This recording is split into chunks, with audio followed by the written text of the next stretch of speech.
Tawagin nga si pare at may utang ako doon ng 200 para alam ko kung saan ko ipapadala yun.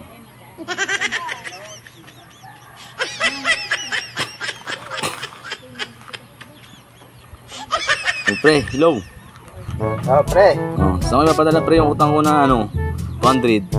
Sa Gcash na pre, sa Gcash. Wag pre, walang Gcash dito sa bundok. Di sa bayan, sa Imawiler na Imawiler.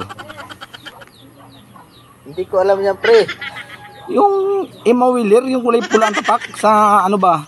Pinapadala ng mga sa ibang lugar, yung Imawiler ba? Anong Imawiler? Di mo alam ang Imawiler? Hindi nga pre. Yawa. Sana lang. Sa Palawan, meron ba yung Palawan nyo sa inyo? Yo pre, pwede. Palawan sige, na lang. Palawan na lang. Wala pala sa inyo Imawiler eh. Sige. Kapi.